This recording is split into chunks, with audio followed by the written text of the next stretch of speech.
The move is finally complete, yet Charles, my father-in-law, utters his disdain without bothering to address me by name. His usual arrogance is unmistakable, and though he doesn't explicitly call me out, it's evident he's directing his words at me. I've endured his attitude until now, but I've reached my limit. As I pause from wiping the table, I shoot a defiant glare at Charles, who doesn't even bother to meet my gaze. "I'll be out by today," I declare, and Charles responds with a mocking laugh, reveling in his satisfaction. His words cut deep, branding me as a mere parasite and trash. He envisions a life refreshed once I'm gone, oblivious to the profound changes his own lifestyle has undergone over the years. Allow me to introduce myself. My name is Grace, and I recently turned 40. I'm married to William and currently residing with my in-laws. Despite several years of marriage, we remain childless, and there's no intention or possibility of having children.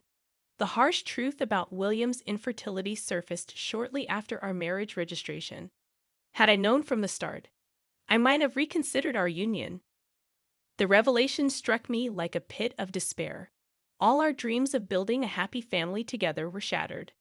William, with apparent sincerity, had discussed our future children, even contributing to naming them. Little did I know, it was all a facade, a betrayal concealed beneath the guise of a promising future. Despite the profound disappointment, divorce wasn't a simple option for me. We had committed to being a family with the in-laws, who we considered our parents. Reporting a divorce a day after joining the family felt like a breach of trust. Living with the in-laws only intensified the inevitable question of when we would have children. Upon revealing our infertility, the in-laws reacted with fury. To them, a woman unable to bear children was deemed useless and deserving of immediate expulsion. Charles, my father-in-law, took the lead in treating me as a servant, stripping away any semblance of dignity. In their house, I was perpetually relegated to eating alone in the kitchen. I became part of the leftover disposal crew once the in-laws and William had finished their meals.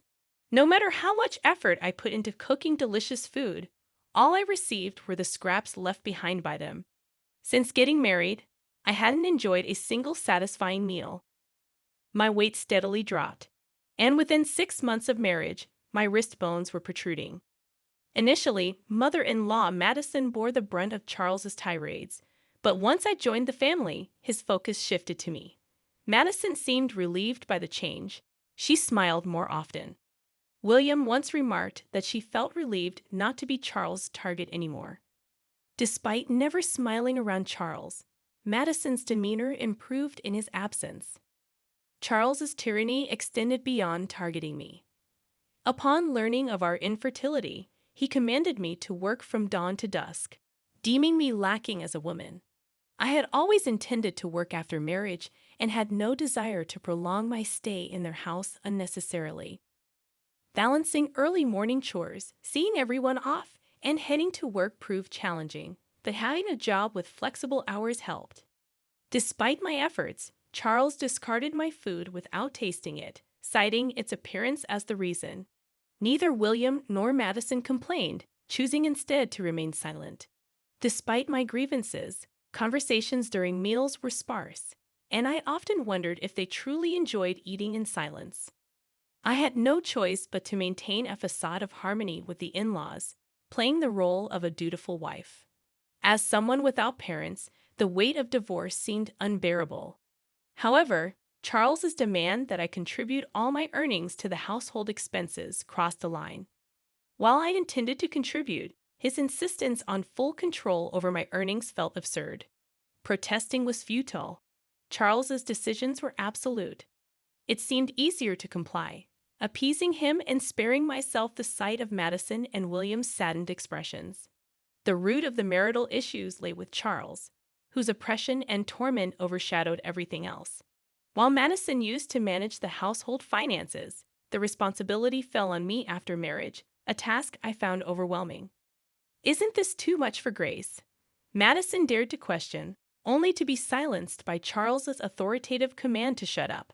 I have been dismissed in Charles's eyes, and Madison and I, as women, were deemed worthless, stripped of the privilege to voice our opinions. Taking over the household ledger from Madison initially shocked me, but after several years, I grew accustomed to it. Perhaps the acceptance stemmed from having an additional breadwinner in the house. Charles, however, began spending more recklessly, justifying it as work-related expenses, increasing his nights out, and embarking on trips with Madison and William, excluding me. This sudden change in their behavior marked a departure from the past. Despite the years that had passed, Charles continued to treat me as an outsider, labeling me a parasite or trash. In my younger years, I endured the peace that came when Charles wasn't home, not minding my role as a mere housekeeper. However, as I approached 40, I found his behavior intolerable. The fear that once kept me silent waned, and I started speaking up. Charles didn't appreciate my newfound assertiveness, leading to resentment and a worsening negative loop. Our strained relationship reached a point where Charles constantly badmouthed me, and our interactions were minimal. Whenever he spoke, it was to insult me, creating a dreadful atmosphere at home. Despite the escalating tension, I refused to comply when Charles demanded I leave the house. I snapped back, questioning where I could go knowing I had no parents. Charles, fueled by anger, slammed glasses onto the table, breaking them in the process. Tired of enduring the constant yelling, I deviated from my usual apology and spoke sharply to Charles. I pointed out that he should calm down in his older age. Unaccustomed to such defiance, Charles became furious, asserting his dominance as the master of the house, declaring that a wife like me shouldn't have opinions. Frustration reached its peak, and I confronted Charles head-on, expressing my years-long desire to be treated like a human. He retaliated, escalating to grabbing me by the collar and vehemently declaring that a person like me wasn't needed in his house. The force of his words was enough to shake the furniture, and in that moment, I was pushed away. I should have offered an apology right then and there, but I could no longer contain my frustration. "Fine, you want me to leave. That'll make you happy, right, Charles?" I looked up at him, unable to stay silent any longer. "Yes," he spat out, condescendingly looking down on me. "Then I'll do it," I declared. He stormed off to his room with a loud noise, and I, now a bit calmer, started cleaning the living room that Charles had dirtied. Madison came to check on me with a worried look, but she left without saying anything, returning to her room. I felt like I had no place in this house anymore. Neither William nor Madison would protect me, and years of endurance exploded, making me feel even more isolated. The next day, as usual, I got up early and began my routine. Charles woke up and entered the living room, sitting on the sofa, leaning back, and spreading the newspaper without even glancing at me. Then, without looking up, he asked, "Finished moving yet?" There was no way I could have moved out so soon after yesterday's events. I didn't even think he was serious. I thought it was just a drunken outburst, not something he meant. This was about leaving the house, right? "When will you leave? You have no right to live here anymore," Charles said, still not looking at me. I stopped wiping the table and turned to face him. If he was serious about wanting me to leave, then I would respond seriously. "I'll be out by today," I declared. Madison, who was listening nearby, froze, her worried gaze falling on me. It was clear that once I left, Charles would target Madison again, and she didn't want me to go. However, Charles insisted on my departure, and I had no other option. Charles laughed loudly, likely satisfied that he was getting his way. I rushed out of the living room, quickly packed my things, and left the in-laws' house. I hadn't decided where to go, but I felt liberated. I sent a message to William, who was already out, asking him to divorce me. A lawyer would contact him, and then I turned off my phone. Over the next few days, I found a lawyer and had them contact William and the in-laws.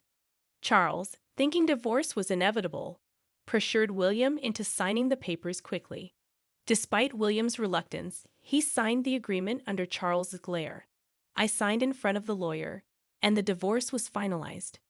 We completed the distribution of property, and I was able to claim a settlement for Charles's harassment, which I had recorded. It was worth paying for a lawyer instead of fighting alone.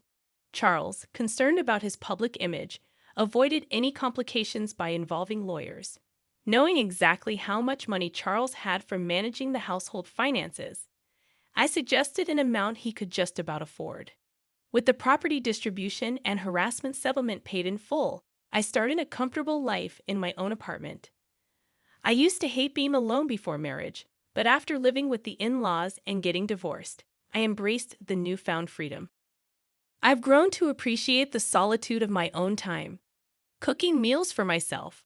I relish the tranquility without anyone raising complaints. About 3 months after the divorce, Charles persistently calls, and though I assume it's nothing positive, I choose not to answer.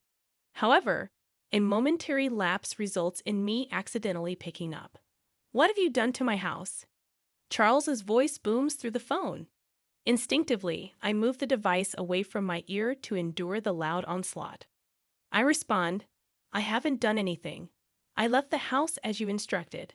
Charles remains unsatisfied, continuing to yell. He's upset about notifications regarding issues with withdrawals, blaming me for the problem. I calmly assert that I didn't alter anything and adhered to his instructions, managing and paying everything due. As the realization of why Charles is angry dawns on me, a grin widens on my face. I'm glad he's not here to witness it. Charles, incredulous, questions the financial aspects, asking how much I earned. I recall never revealing my salary details to him. $45,000 take home. I respond.